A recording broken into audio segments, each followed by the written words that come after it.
Hi Leo and Leo Rising. Welcome back to the channel. I'm Venus Green and thank you so much for tuning in for the June horoscopes. Now May came with its own share of challenges for me. Not sure about you, but that was both professionally and personally, but we're moving forward with grace here. I am very grateful for each of you for coming back to the channel and continuing this journey together. So back to this month. I am splitting the horoscopes into two parts to offer you a more focused insight. Now, this video is going to cover the first half of June. It's going to include, though, the full moon in Sagittarius on June 11th. So let's explore what's happening in your chart up to the full moon and then what the full moon will look like for you.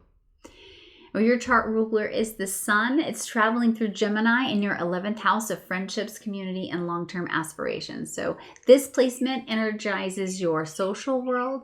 It's helping you to connect with allies, collaborators, and also causes that inspire you. Well, this is a great time to reconnect with your vision and to lean into people who support your evolution. You may be seen more publicly in leadership or maybe some sort of creative role. Some of you might be sharing some ideas that help to spark momentum within a group that you're involved in. Well, Mars is charging through your sign all month long, so it's energizing your first house, which covers identity, confidence, and vitality. Well, this is a time when your personal magnetism is really strong, and you may feel more assertive, brave, and like you're ready to initiate something big. Now, around June 15th, Mars and Leo is going to form this tense square with Uranus and Taurus. So it's highlighting friction between your self-direction and your professional obligations. Your 10th house of career and public life could see some surprises. So that might look like leadership shifts within your organization or the place with which you work or you are involved. It could also be some demands that really challenge your autonomy. What I think is important here is to remember that flexibility and innovation are going to serve you best around this time.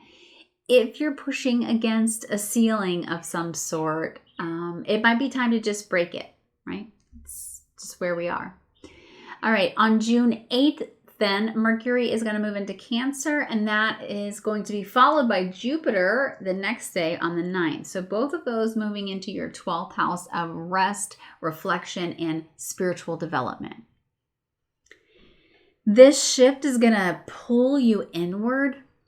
You are likely going to be craving solitude, some, definite time for healing, rest, and really time to process what you've been through over the past year, if I could say that. Now, Jupiter's arrival begins this new 12-month cycle around inner growth. And Mercury here is increasing your intuitive awareness and your dream messages. So that's sort of a pay attention. I would get out my dream journal and I would have that next to my bed, right? Sometimes just saying that, the intention, putting the journal next to the bed with a pen and saying before you go to sleep, I'm going to remember my dreams so I can write them down in the morning, will cause you to remember more of your dreams. So you may receive messages that way, and I would encourage you to explore that. But make space for quiet, right? Creative rest is what you're looking for. This is journaling, this is meditation, it's just unplugging in general. Those things could really help you to recharge and receive some important guidance, which again, you've got Jupiter in the 12th house. You're looking for guidance from that sort of spiritual aspect from out there. All right, then we have Venus in Aries at the beginning of the month. She's gonna start it off in Aries for the first week there, your 9th house of travel, study, and beliefs. You may have recently felt really inspired to broaden your perspective or possibly reconnect with a meaningful goal in some way.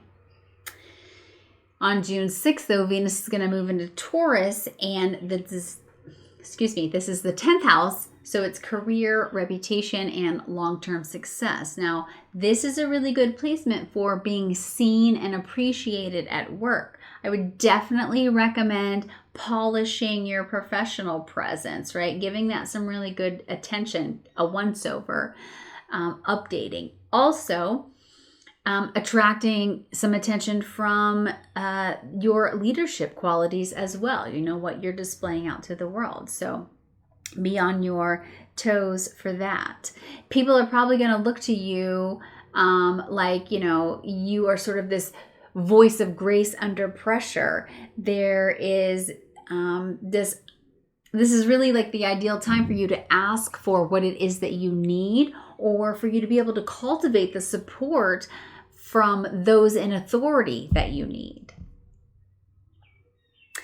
All right, and then if we move into the full moon, which happens on June 11th, this is going to be lighting up the 5th house for you. It's full moon in Sagittarius. So it's creativity, romance, joy, expression.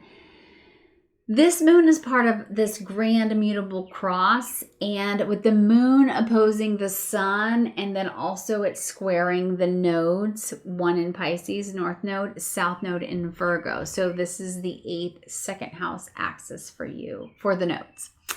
This is likely to stir up some sort of a realization about where your joy has been blocked by some kind of a fear, some sort of a control, some practical limitation that has been placed around the ability to express that freely. Now, for some of you, there could be a romantic cycle that is either coming to a peak or is going to be changing shape after this moon. This lunation is really asking you to take a look at why you're dimming your light for safety, because it wants you to live your life out loud. Now, some ways that you could see this energy show up in your life for a soul check-in: we want to finish or probably be launching some sort of creative endeavor. That applies to some of you. There are some of you who are gaining some sort of clarity on a romantic connection. And then there's others of you who are reclaiming your space for joy and spontaneity in your schedule. You're going to make some time for that. What I would do in terms of practical guidance, how to use this energy, is to give some thought to if you are ready to take some sort of a creative risk, right? What part of yourself really wants to be seen and heard and celebrated? And think about what fears or possibly habits really keep you from moving in the direction of feeling that free. All right. In the second half of June, we are going to explore the new moon in Cancer, Mars entering Virgo, and also how Jupiter in your 12th house could probably bring you some spiritual insights and some quiet success. Now, the first half of the month is going to invite you to shine boldly while also honoring your inner voice.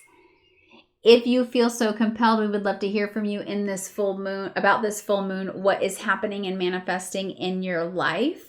But Leo Rising, own your magic, reclaim your light, and trust the journey that you're on. Best of luck to you.